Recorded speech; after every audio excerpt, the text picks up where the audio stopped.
Bismillahirrahmanirrahim. Assalamu alaikum dear student. Hope you are doing well. Today I will discuss exercise 3B. Intermediate level chapter है student percentage वाला. Question number 10 है. The number 2400 is first increased by 30%. The value obtained is next decreased by 20%. Find the final number. Final number हमारे पास क्या होगा? एक value है 2400 जो कि फर्स्ट इंक्रीज़ कर रही है 30%. पहले उसमें 30% इंक्रीज़ फाइंड करना है. देन उस वैल्यू के अंदर हमने डिक्रीज़ फाइंड करना है 20%. Find the number. वो नंबर हमारे पास क्या होगा? Calculate the increase value. The initial number is 2400. Amount of increase यानी कि इसके अंदर इंक्रीज़ कितना आ रहा है? 30%. इसका 30% इंक्रीज ज़रा फाइंड करें ना. 30% ऑफ 2400 तो 30 डिवाइडेड बाई 100. परसेंटेज को जब भी रिमूव करते हैं तो डिवाइड में हम क्या लगा देते हैं? 100. ऑफ की जगह मल्टीप्लाई और 2400. 2 0 बेटे इससे कैंसिल हो जाएंगे. 30 मल्टीप्लाई 24. सो आंसर हमारे पास क्या आ जाएगा? 720. न्यू वैल्यू आफ्टर इंक्रीज़ यानी कि इस 2400 के अंदर इतना इंक्रीज़ अगर आप ऐड कर लेते हैं तो न्यू वैल्यू आपके पास क्या आ जाएगी? 3120. Is it clear? Calculate the decrease value. अब हमने इसके अंदर डिक्रीज़ फाइंड करना है जो कि कितना है? 20% इस वैल्यू का. So the amount of decrease is 20% of 3120. अब इस वैल्यू के अंदर जो पहले इंक्रीज़ होके यहाँ तक पहुँची, वैल्यू थी हमारे पास 2400, इंक्रीज़ आया उसमें 30% जो कि कितनी बन गई? 3120. यानी कि आफ्टर नेक्स्ट ईयर समझ लें उसके अंदर फिर 20% डिक्रीज़ आ रहा है. तो 20% of 3120. So 20 divided by 100. Of की जगह मल्टीप्लाई क्या जाएगा? 3120. अब इसको कैंसिल आउट करेंगे. एक ज़ीरो इससे कैंसिल कर दें, एक इससे कैंसिल कर दें तो 2 मल्टीप्लाई 312. तो इन दोनों को मल्टीप्लाई करेंगे तो आंसर क्या जाएगा? 624. अब ये वैल्यू डिक्रीज़ हुई है तो डेफिनेटली 3120 में से 624 को हम माइनस करेंगे तो आंसर क्या आ रहा है? 2496. ये वो वैल्यू है जो डिक्रीज़ होने के बाद ये हुई है. ओके, नेक्स्ट क्वेश्चन है क्वेश्चन नंबर 13. क्वेश्चन 13 में ये है कि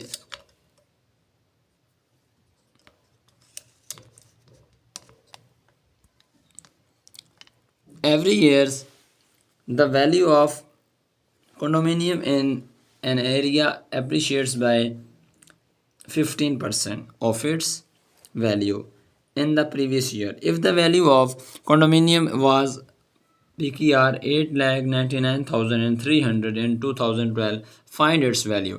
अच्छा, अब ये ना 2 years की बात हो रही है. गिवन वैल्यू इन 2012 यानी कि 2012 में जो उसकी वैल्यू थी वो हमारे पास कितनी है? 8,99,300 रुपीज़. ठीक है, ये हमारे पास वैल्यू है 2012 में. तो उससे पहले हमने फाइंड करनी है 2011 में कितनी होगी, फिर हमने फाइंड करनी है 2010 में कितनी होगी. Find its value in 2010. हम ना 2012 से डायरेक्ट 2010 में नहीं आ सकते. सो पहले हम आएंगे उससे पहले 2011 में कि 2011 में उसकी वैल्यू कितनी होगी. To find value in 2011 we need to find 115% of its current value.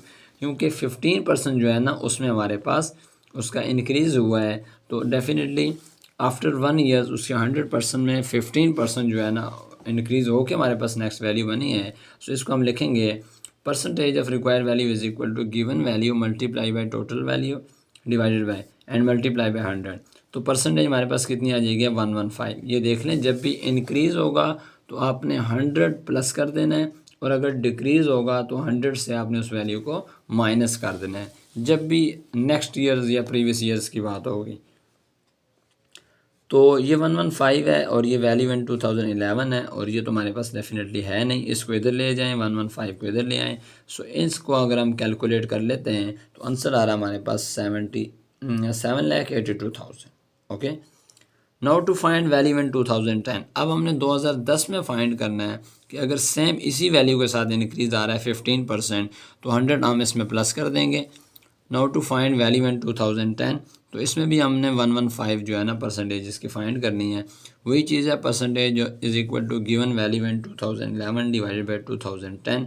अब 2010 की हमारे पास नहीं है, तो इस वैल्यू को हम इधर ले जाएंगे, परसेंटेज को ला कर डिवाइड कर देंगे, तो इस वैल्यू को इससे डिवाइड करना है और 100 से मल्टीप्लाई करना है, जो आंसर आएगा 6,80,000। ये वो वैल्यू होगी। Then its value in 2010 is 6,80,000। दोबारा देख लें। सबसे पहले हमने करना क्या है कि 2012 की जो वैल्यू उसने हमें दी हुई है, हमने 2012 से 2011 में आना है। 2011 में आने के लिए उसने कहा कि उसने 15% इंक्रीज़ किया है, तो 2011 के 11 के लिहाज से ये 15% है, 2012 के लिहाज से ये 115% है, यानी कि उसका 100% नेक्स्ट ईयर ऐड हुआ है ना, तो ये हमने 115% इसका ऐड करना है। ओके हो गया, तो ये वैल्यू इधर आ जाएगी, 2011 इधर आ जाएगा, इसको कैलकुलेट करेंगे, ये आंसर आएगा। फिर इस वैल्यू का अगेन जो है ना 15% हमने देखना है, तो आफ्टर ईयर्स हमारे पास 115% हो जाएगा, 100 प्लस कर देना है। तो सेम इधर हमारे पास ये परसेंटेज आ गई, इधर 2010 आ गया, पहले 11 था, ठीक है। अब 11 नहीं था तो इधर ले गए, ये इधर आ गया। अब 10 है तो 10 भी नहीं है हमारे पास, इसको इधर ले जाओ, परसेंटेज 115% दोबारा इधर ले आओ, ठीक है। इसको कैलकुलेट करोगे तो 6,80,000 आ गया। नेक्स्ट क्वेश्चन है question 14। Every year the value of serving machine depreciates by 25% of its value in previous years. If the value of machine was 11,250 in 2012, find its value in 2010. Calculate the value of 25% decrease in 2012. यानी कि 2012 में उसका 25% decrease हुआ है, तो उसकी percentage हमने find करनी है। पहले 2012 से हम 2011 में आएंगे, देन 2011 से हम 2010 में जाएंगे। अब इस वैल्यू का मतलब है कि ये वैल्यू डिक्रीज़ हुई है, ठीक है। ये जो वर्ड डेप्रिशिएट लिखा हुआ है इसका मतलब ये 25% डिक्रीज़ हुआ है। तो मैंने क्या कहा था कि अगर इंक्रीज़ होगा तो 100 प्लस करेंगे, अगर डिक्रीज़ होगा तो आप उसको 100 से माइनस करेंगे। सो आप लिखेंगे value in 2011 is equal to given value in 2012 divided by decrease percentage. ये परसेंटेज हमारे पास मौजूद है, इसको आप इधर ले जाएं, 11 को इधर ले जाएं, यहाँ पर आप वैल्यू पुट करेंगे तो 25% का मतलब उसको आप 100 से माइनस करेंगे, तो वो आंसर आपके पास क्या आ जाएगा 75। इसको बेटे कैलकुलेट करेंगे, आंसर क्या आ जाएगा 15,000। अब हमने calculate the value of 25%, again decrease है, मुसलसल 2 साल जो है ना ये डिक्रीज़ हुई है।